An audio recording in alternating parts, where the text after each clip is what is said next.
Dead wrong. How Canada got the residential school story so wrong. It's the name of a new book that's reaching some of the top charts in Amazon, and it's the sequel to a book that many of you have already read.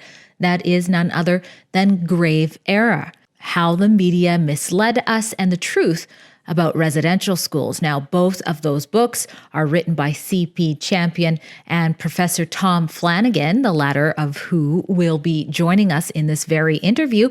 And what they uncover is the unpopular truths about residential school, and of course, the truth about the now we know false claims that the remains of 215 children had been discovered at the former Kamloops Indian Residential School. Now, we've covered that extensively, but Grave Error did so in a great way via literature.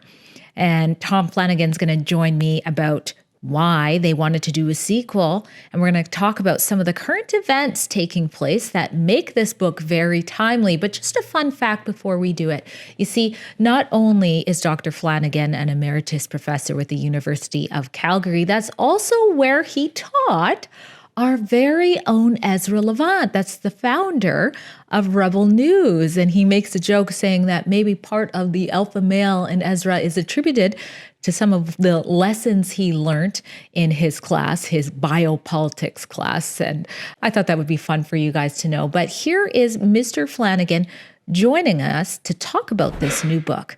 Well, Grave Error appeared in at the end of 2023, and it was quite successful. Over 25,000 copies have been sold up to at this point. But time marches on, and a lot of things happened in the years since Grave Error was published. So that's one of the main reasons that we wanted to publish Dead Wrong, to document what has happened around these same themes. And also, there's been some interesting research conducted, not necessarily directly on the contemporary issues about the Kamloops narrative or that, but about the history of residential schools. So, for example, we have an article in there on an Indian hospital, which is not a residential school, but sick children from residential schools would generally be sent to Indian hospitals. And the Indian hospitals have been smeared along with the residential schools, but the truth is quite different, we think. So we have a case study of a particular residential Indian hospital, the Indian hospital in Edmonton. So anyway, it's a mix of bringing the research up to date and following current events.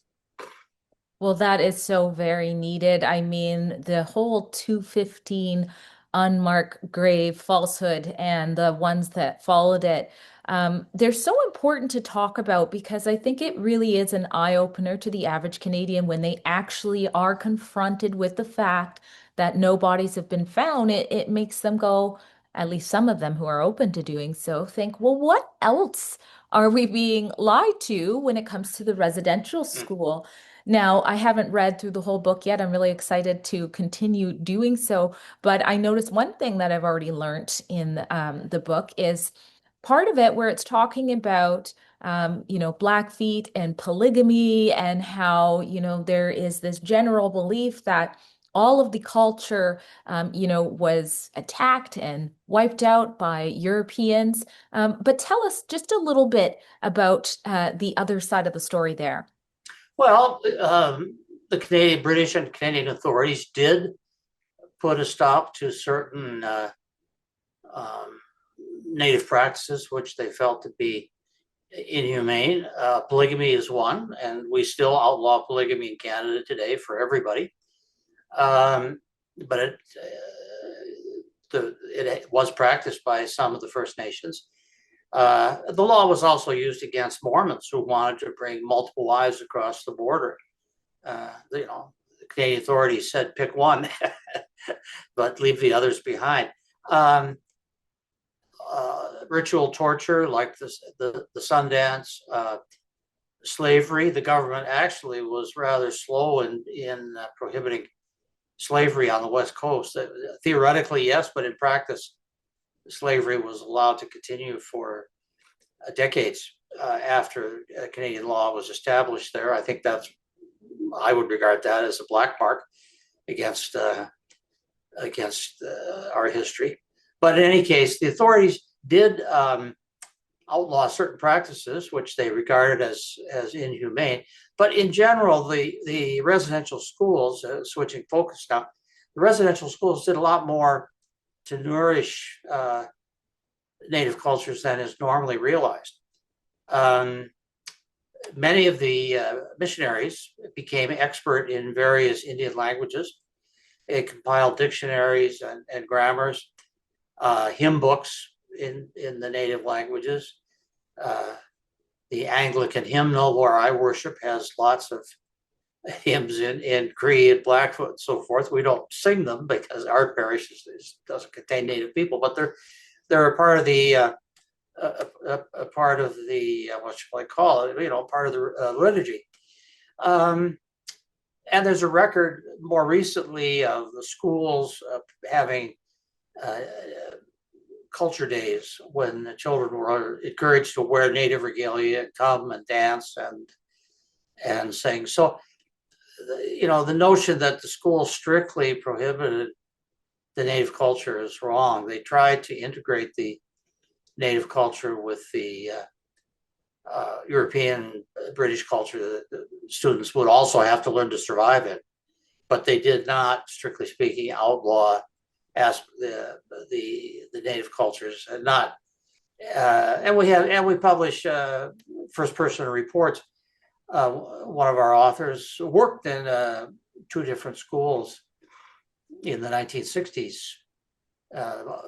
Blackfoot School, and in the north, a dorm sort of hostel for Indians and Inuit and Métis who were attending the local school. So it was a little bit different arrangement. But anyway, it was a residence.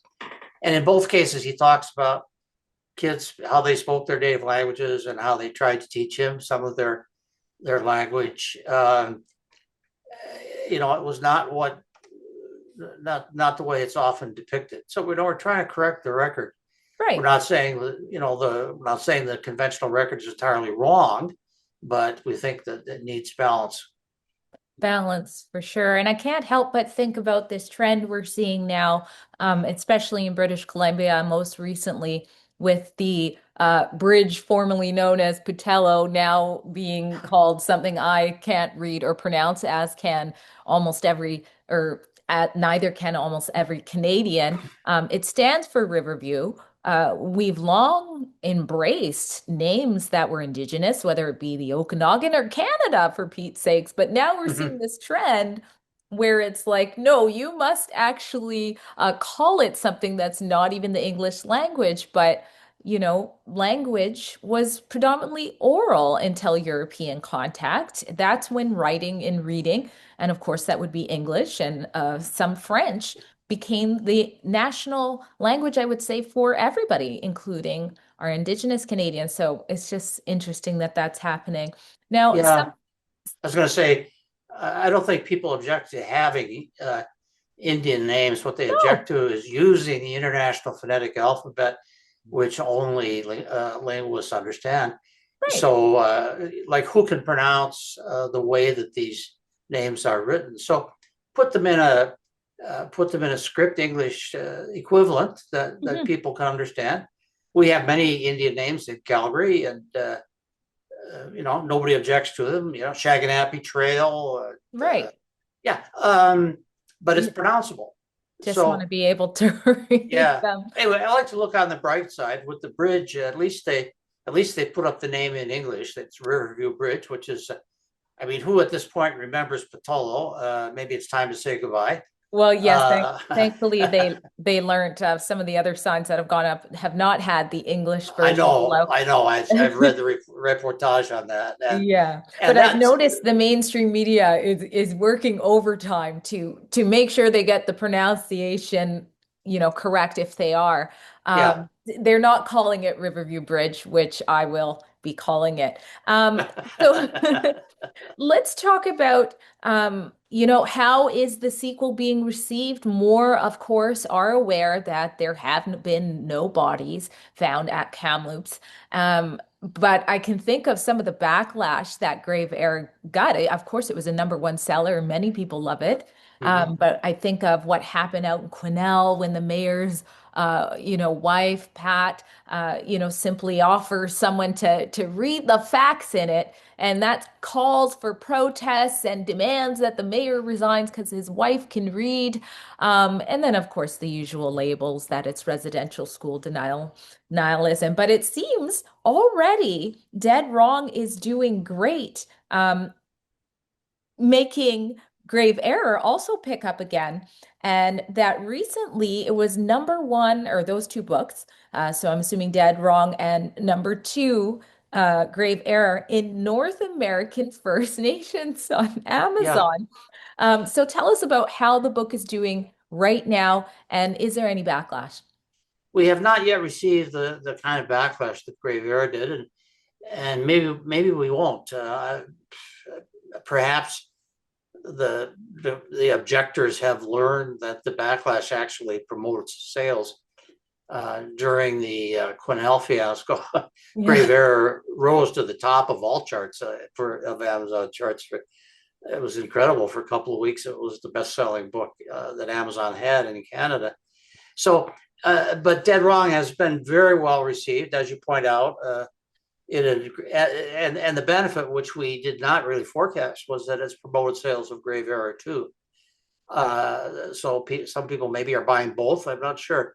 Mhm. Um, but the guys at True North tell us that the pace of sales is of Dead Wrong is similar to what Grave Error enjoyed in its early weeks, which is, by Canadian standards is phenomenal. I mean, you're talking about a pretty dense book written by mostly scholars or lawyers.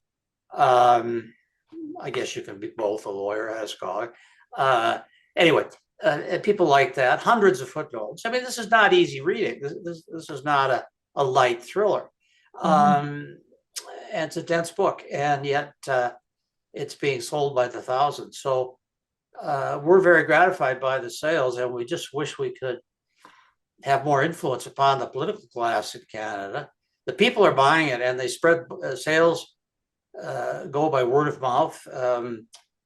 We receive no attention in the legacy media. Mhm. I don't think there's been a mention yet in any of the legacy media of of Dead Wrong. Grave Error did get a little attention, Right. because of Quesnel, but there hasn't been any mention of Dead Wrong as far as I know. Maybe there will be, but there hasn't been yet.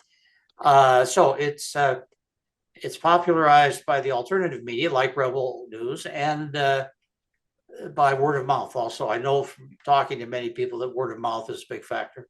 Right. The grassroots, which are, I would call it tired of reconciliation overreach. But you say that maybe they know it, perhaps boosts sales and perhaps, but I think to lesser credit to them, I think it becomes so clear that they're wrong that the strategy becomes to ignore. And I've seen that with many of, what I cover as well. And I think that's what's starting to happen with One BC parties making a killing documentary.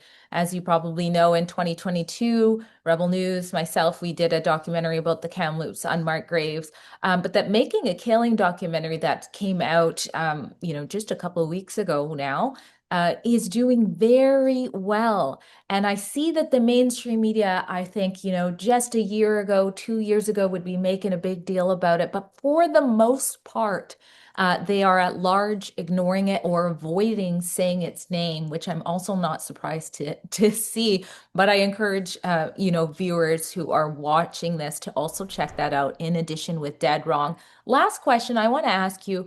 Recently, I've been covering some of Dr. Frances Widdowson, of her, her efforts to just see what the state of debate and free speech is at universities, and it has been wild. It has been an in your face depiction of what has been happening here, like the back of your book says, where it says, The 215 unmarked graves shows just how easily people will adopt something because the culture says so, whether it's true or not. So when I see these young adults at universities so passionate about defending the lie, it's heartbreaking. It must be for you as a professor. Uh, how do we get out of this mess? You're doing what you can with the book, but is there any other advice you have about breaking through the echo chamber so more know the truth on our own history? Well, I'm glad you mentioned Frances. I would call it the sharp end of the spear. Yeah, Uh, very sharp. yeah, she takes her street epistemology to various campuses. It's kind of like a Charlie Kirk strategy, except it's more narrowly focused. Hmm.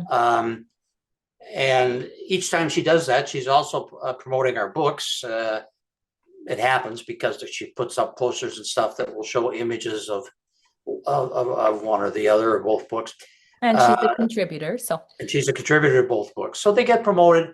But more importantly, people in the news then get to see these mob scenes, and I don't think most Canadians are favorably impressed by mob scenes, even if the mobsters are wearing orange T-shirts. It's kind of like Black Lives Matter in the United States. It had its day, but in the end, people turned against it, and particularly when they realized that their contributions were being misappropriated.